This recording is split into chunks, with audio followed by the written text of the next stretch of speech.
बिलावल ॿुधाइजो त सिंध में सियाहत जो शोबो केतिरी तरक़ी करे सघियो आहे? छा सयाहनि लाइ बुनियादी सहूलियतूं मौजूद आहिनि? जी, असां जेके छो पहिरियों त मां तव्हांखे पंहिंजो बैकग्राउंड ॿुधायां त असां जेके बिलावल सोलंकी ऐं सफ़ीर सिंध टाइटल आहे मुंहिंजो, ऐं मुंहिंजी अचीवमेंट्स इहे आहिनि त मां 11,000 खां वधीक जेके गैर मुल्की सियाह आहिनि उन्हनि खे असां सिंध जो असां हुनखे एक्सप्लोर टूर करायो आहे।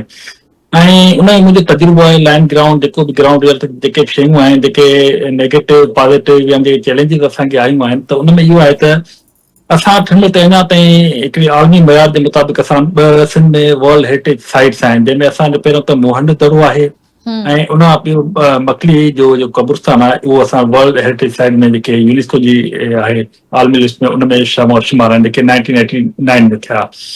त मोहन दड़े में पहिरियों ॾिसो त हुते एयरपोर्ट आहे, पर हिन ताईं बदकिस्मत अनफंक्शनल आहे। माना हिकु वॾो चैलेंजिस आहे जिते असांजे गैर मुल्की सियाह अचनि था त उहे बाय रोड अचनि था, बाय रोडनि जी कंडीशन अञा ताईं बहितर न थी आहे। इवन वरी तव्हां असां जेकी गर्मी जी सीज़न अचे थी, जेके असांजा सिंध जा माण्हू ऐं कराची खां विञे कश्मीर ताईं इहे हमेशह नॉर्थ जी तरफ़ वञनि था पिया।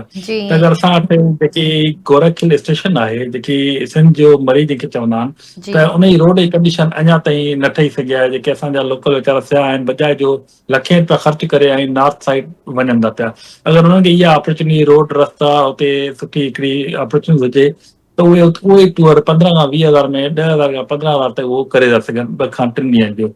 ऐं असां वटि जेको ॿियो आहे त हिकिड़ो सिंध में अलाह साईं जी तरफ़ां हिते असां वटि सूफ़िज़म बि आहे, असां वटि इंडस वैली सिविलाइज़ेशन साइट्स बि आहिनि, रेगिस्तान जीअं तव्हां ॿुधायो त डेज़र्ट बि आहे, हिकिड़ो जीप सफ़ारी जे लाइ जीअं असांजो बावलपुर में थींदी आहे हिकिड़ी सफ़ारी उहा आहे, असां वटि इंडस डेल्टा आहे, असां वटि समुंड आहे, असां वटि यानी कि अलाह साईं जी तरफ़ां हिकिड़ो अहिड़ो लैंडस्केप ॾिनो वियो आहे। पहाड़ आहिनि जेके गोरखिल जा पहाड़ आहिनि, हिते माउंटेनिंग जेके क्लाइंबिंग थी सघे थी पई ऐं पैराग्लाइडिंग आहे उहा अञा ताईं असां वटि सिंध में शुरू न थी आहे।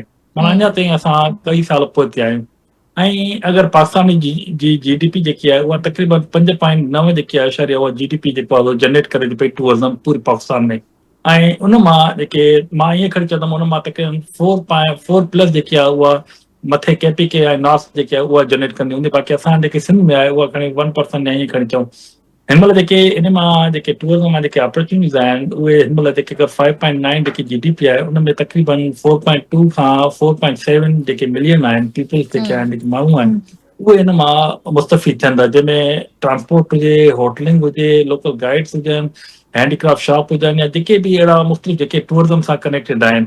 इवन इंटरनेशनल फ्लाइट्स या लोकल फ्लाइट बुकिंग ते इहो एतिरो रेवेन्यू जनरेट थिए थो पियो। माना सिर्फ़ु एतिरी नंढड़ी कोशिशनि में अगरि असां वटि ॿियो मां तव्हां हिकिड़ो नंढो मिसाल ॾियां, हाणे असां वटि कुझु टाइम खां जेको असांजो थरपारकर जो इलाइक़ो आहे, मिठी हुजे, नगर पार्कर हुजे, उमरकोट हुजे, त हुन में तव्हां ॾिसो काफ़ी सालनि खां 14 अगस्त ते जेके असां अगस्त मानसून जी सीज़न हाणे शुरू थी वई आहे त अगस्त सेप्टेंबर में उते तक़रीबन 10 लख 1 मिलियन खां वधीक उते असांजा जेके लोकल पंहिंजा सिंध जा सियाह आहिनि, जेके लोकल नौजवान फैमिलीज़ आहिनि उहे उते वञनि पियूं।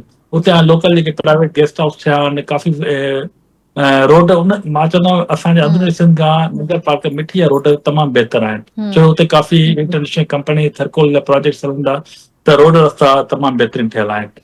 त इन असांखे इन काफ़ी ॻाल्हि खे चैलेंज तव्हांजी कंटिन्यू कंदे मां अव्हां खां पुछंदसि त छा हुकूमत सियाहत खे सनत तौरु वठी रही आहे या अञा बि नज़रअंदाज कयो वञे पियो? जीअं अव्हां मिठीअ जी ॻाल्हि कई ऐं अव्हां थर जी ॻाल्हि कई त इन मामले में छा हुकूमत इनखे ॾिसी रही आहे? जी बिल्कुलु, मां हाणे कोशिशि जेकी मां ॻाल्हि कई जेकी गोरखिल स्टेशन आहे त काफ़ी सालनि खां तव्हां ॿुधंदा गोरखिल स्टेशन जॾहिं इहो फाउंड थियो, जॾहिं हेलीकॉप्टर ते विया हिकिड़ो ग्रुप वियो हुननि हिकिड़ो चयो बाबा हिते ॾाढी थधिकार आहे रहिया पंहिंजे गवर्नमेंट जा हुन दौर में जेके ब्यूरोक्रेट्स हुआ त असां वटि हिन महिल ताईं बदकिस्मत सां गोरखिल जो रोड न ठही सघियो आहे। इवन तव्हां जेके असांजे गोरखिल जी जेकी ऊचाई आहे उहा as compare to JK north जा जेके पहाड़ आहिनि उन खां घटि आहे। ओसि ताईं ॾिसो जेके कराकरम हाईवे जहिड़ा रोड ठही था सघनि, जेके हुते काफ़ी जॾहिं कराकरम हाईवे ठहे पियो त उते काफ़ी वीचारियूं जानूं बि ज़ाया थियूं। पर असां वटि गोरखिल जी खणी चवंदासीं कुझु हज़ार आहे त उते रोड अञा ताईं न ठहियो आहे। तव्हां मोहन दड़ो जेको मां तव्हांखे मिसाल ॾेई सघियुमि त असां वटि अञा ताईं जेको एयरपोर्ट अनफंक्शनल आहे। एयरपोर्ट जेके असां वटि आहिनि इवन तव्हां पंजाब में ॾिसो केॾा इंटरनेशनल एयरपोर्ट्स आहिनि। असां वटि हिकिड़ो ई आहे जेको कराची आहे। त अगरि डायरेक्ट असां वटि क्लाइंट्स अचनि मोहन दड़े ते अचनि या सखर में अचनि, हैदराबाद असां अनफंक्शनल पियो आहे त ऐं जेकी गवर्नमेंट आहे, ॿी ॻाल्हि गवर्नमेंट ते अचां त गवर्नमेंट जेकी कोशिशि कंदी आहे हमेशह जेके प्रोजेक्ट्स में 3D में जॾहिं प्रेज़ेंटेशन ॾींदा त उहा सुठी हिकिड़ी पेश थींदी आहे। जीअं आर्किटेक्चर हमेशह कंहिं जॻह जो नक्शो ॾेखारींदो आहे, जॾहिं 3D में कंप्यूटर ते स्क्रीन ते ॾेखारींदो आहे त ॾाढो ख़ूबसूरत लॻंदो आहे। ऐं जॾहिं ग्राउंड ते ठहंदो आहे त हुन में जेके मिस्त्री हूंदा आहिनि, जेके मैकेनिक्स हूंदा आहिनि, जेके मेसन्स चऊं, इंजीनियर चऊं, जेके हूंदा आहिनि त उहे काफ़ी ग़लतियूं कंदा आहिनि। बिल्कुलु त हमेशह ईअं ई आहे, जेके मेन मशीनरी वेठी आहे त उहे कोशिशि कंदा आहिनि। इवन काफ़ी हुकूमतूं आयूं आहिनि जेके कोशिशि कंदियूं आहिनि त असां सियाहत खे जेको आहे वधीक फ़रोग़त ॾियूं। त हिकु तव्हां हिकिड़ो नंढो जीअं मिसाल तव्हां हिन मिटी ऐं थरपाकर जो तव्हां बि हिते सिंध में ॾिसो था त पहिरियों हुते कोई न वेंदो, पर हे असां वटि 5-6 साल पोइ हिते हाणे लखे माण्हू वञनि था पिया। हिकिड़ो जी बूस्टअप लॻो आहे सोशल मीडिया जे थ्रू। उते माण्हू बीठियूं ॾिसंदा सोशल मीडिया ते, टिकटॉक हुजे, फेसबुक हुजे, इंस्टाग्राम हुजे। ऐं इवन गैर मुल्की जेके असां इंटरनेशनल सियाह आहिनि त उते बि काफ़ी वेंदा आहिनि। असांजा ग्रुप्स मां पाण वठी आहियां, इटली जा ग्रुप काफ़ी वठी आहियां। त पहिरियों NOC असां वठंदा आहियूं त ॾिसो असां वटि विंटर सीज़न में जॾहिं नॉर्थ ख़तमु थींदो आहे त असां पंजाब जा माण्हू, इवन KPK जा माण्हू असां वटि साउथ जो ॾाढो यानी की ईंदा आहिनि। यानी सखर खां वठी असांजो कराची ताईं, यानी जी जंहिंमें अगरि सखर थी वियो, मोहन दड़ो थी वियो, असांजो कोडगी थी वियो, सचल सरमस्त थी वियो, वरी सूफी आलम ट्रायल में भिक्षा थी वियो, सचल सरमस्त हुनजी लाल शहबाज कलंदर जी दरगाह थी, उते ॾिसो फेस्टिवल लॻंदा, उते लखे माण्हू था अचनि। इवन बिल्कुलु पंजाब मां उहे न सिर्फ़ु हिकु इवेंट जे करे लखे माण्हू था अचनि। त जी इहे शयूं असांजूं घुमंदा ईंदा आहिनि। जी अञा बिलावल मां सम्झां थी त केतिरा ई ख़ूबसूरत माॻ अहिड़ा आहिनि जेके अॼु बि माण्हुनि जी नज़रुनि खां ओझल आहिनि। अव्हां इन्हनि खे कीअं मुतारिफ़ कराईंदव?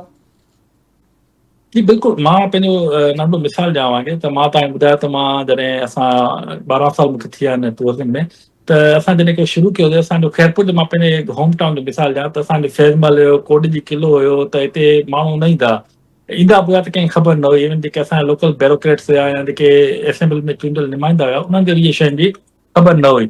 जी त उहे जेके आहिनि उन्हनि खे ख़बर न हुई त असां वटि हेॾो जेके गैर मुल्की सियाह आहिनि, डिप्लोमेट्स आहिनि, उहे अचनि था पिया। त असांखे सोशल मीडिया जे थ्रू मेन हिकिड़ो हिन दौर में सोशल मीडिया जो टूल ई आहे जेको उन जे ज़रिए जेको आहे उहो उनखे असां फ़रोग़त ॾेई था सघूं। हिकिड़ी इवन इन्हनि में मेन किरदारु आहे गवर्नमेंट जो। गवर्नमेंट जेकी आहे, गवर्नमेंट जेकी मशीनरी आहे, जेको उन्हनि जेके फंड्स आहिनि उन जे थ्रू वधीक असां हिनखे प्रमोट करे सघूं था। गवर्नमेंट खे घुरिजे त हिनखे वधीक प्रमोट करे।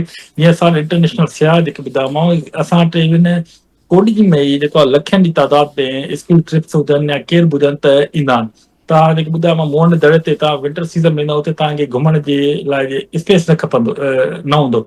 एतिरा माण्हू अचनि था पिया। तव्हां मज़ारुनि ते ॾिसो, दरगाहुनि ते ॾिसो, इवन मकली में ॾिसो, बंभोर में ॾिसो, चौकुंडी में ॾिसो, जेके बि असां टोसा आहिनि, शाहजहा मस्जिद ते वञो ठठे में, तव्हां उते वञो, रनीकोट ॾिसो। रनीकोट में जेको आहे कराची मां दोस्त बाइकर्स निकिरंदा ग्रुप विंटर में 50 बाइक्स तकरीबन 120 बाइक्स हूंदियूं आहिनि जेके उहे रहंदा आहिनि उते टेंट्स खणंदा आहिनि। हाणे मां तव्हां वरी पहुते थो वठी हलां त रनीकोट जेको किलो आहे, जेके ग्रेट वॉल ऑफ सिंध चयो वेंदो आहे, 34 किलोमीटर वॉल आहे उते। एतिरनि सालनि खां रोड कोन हुयो, उते पुल भॻल हुई। हाणे रिसेंटली 2 साल थिया आहिनि या 1.5 साल थियो आहे त जेको हाणे जो कल्चर टूरिज़म जो मिनिस्टर आहे उन्हनि जी कोशिशि कंदा उहो रोड उहा पुल ठही आहे जेके आम माण्हू जैसे आहे वेंदे रनीकोट जेको मेन गेट आहे ओसि ताईं हाणे माण्हू वञनि था पिया। अच्छा, ही जेका एज ए टूर गाइड जी हैसियत सां अव्हां काफ़ी सारनि माण्हुनि खे जेके इंटरनेशनली असां वटि अचनि था, जीअं तव्हां ॿुधायो इटली जा माण्हू आहिनि या ॿिए जेके बि वेस्टर्न कंट्रीज़ जा माण्हू असां वटि अचनि था, ऐं एज़ अ टूर गाइड अव्हां उन्हनि खे टूर बि करायो था, त उन्हनि सियाहनि जी सभ खां वधीक जेका कहिड़ियूं शिकायतूं जेके अव्हांखे ॿुधण में अचनि थियूं? हाँ जी बिल्कुलु, असां जेके शिकायतूं आहिनि त उन में हिकिड़ो असांजो फुक़दान आहे, हिकु टूर गाइड्स जेके आहिनि असां सिंध में तमामु घटि आहिनि। पहिरीं ॻाल्हि जिथे वञनि था हिकिड़ा सोलो ट्रेवलर जेके हूंदा आहिनि उहे हमेशह के अकेला सफ़र कंदा आहिनि, बाइकर्स हुजनि या जेके इंडिविजुअल्स बाए साइकिल ते ईंदा आहिनि। त असां वटि गाइड्स जी वॾी गैप आहे हर साइड ते। हाणे सही मोहन दड़ ते कुझु रखिया आहिनि, बाक़ी ॿियूं जेके नंढियूं साइड्स आहिनि उते को गाइड न आहे। सही ऐं उन अलावा असां जेकी होटलिंग आहे जी उहे होटल जेके आहिनि इवन सखर थी वियो, सखर में आहिनि या हैदराबाद या कराची में, भई लोकल जेके नंढा जेके साइड्स आहिनि विच में न आहिनि। ऐं बेसिक जेके फैसिलिटीज़ आहिनि जंहिंमें असां वटि कोशिशि कयूं त 3D जेके मॉडल्स आहिनि या जेके प्रेज़ेंटेशन आहे, कुझु टाइम पहिरियों गवर्नमेंट कोशिशि कई टूर त असां SMD स्क्रीन हणायूं हुन ते डॉक्यूमेंट्री था हलनि, पर उहा बि कोशिशि हुननि जी अञा ताईं जेको आहे कोशिशि आहिनि त अञा त उहा पेंडिंग में आहे। त अच्छा, हुते छा ख़ानगी शोबे प्राइवेट सेक्टर खे सियाहत में वधीक सीड़ पकारी करणु घुर्जे? हुकूमत इन जी कीअं हिमत अफ़ज़ाई करे सघे थी? जी बिल्कुल, इन में ॾिसो न, पब्लिक प्राइवेट पार्टनरशिप हुजे या जेके ख़ानगी इदारा आहिनि त उहे हिमत कनि। इवन तव्हां जीपी में ॾिसो, गिलगित उते सॼा आवाखानी या जेके फ़ेरीना होटल्स वारा आहिनि उहे गवर्नमेंट सां पार्टनरशिप में आहिनि। ईअं ई तव्हां ॾिसो हिनमहिल जेको ॿुधायोमांव कींजल लेक ॾिसो, उहो बि गवर्नमेंट कोशिशि कई, या हाकवे जेके आहिनि जेको कराची में हट्स, उहे बि पब्लिक प्राइवेट पार्टनरशिप ते आहिनि। त ईअं ई जेको आहे ॿ टे ॾींहं पहिरियों मूं वटि दर ते जेकी फ्लाइट्स अचनि थियूं उहे पब्लिक प्राइवेट पार्टनरशिप ते त फ्लाइट्स अचनि थियूं, वरी विच में एमओयू कैंसिल थियो या पेंडिंग में या कुझु अहिड़ो शयूं आहिनि त उहे वरी पोइ थी थियनि। त जेकी पब्लिक प्राइवेट पार्टनरशिप आहे त उन मां जेके ख़ानगी इदारा आहिनि त उन्हनि खे पंहिंजो फ़ाइदो नज़र ईंदो त उहे हमेशह कोशिशि कंदा त असां वधि खां वधि पंहिंजी जेकी सलाहियतूं आहिनि उहे उन्हनि खे एक्सपीरियंस जेको आहे उन्हनि खे गवर्नमेंट खे ॾियूं, ऐं गवर्नमेंट असां मां मुतफ़िक़ थिए ऐं असां गवर्नमेंट मां मुतफ़िक़ थियूं। जी बिलावल, जे पब्लिक प्राइवेट पार्टनरशिप कम करे थी त ईंदड़ जेके 5 साल आहिनि उन में जेकॾहिं सही पॉलिसियूं इख्तियार कयूं वञनि त छा सिंध पाकिस्तान जो हिकु अहम सियाहती मर्कज़ बणिजी सघे थो?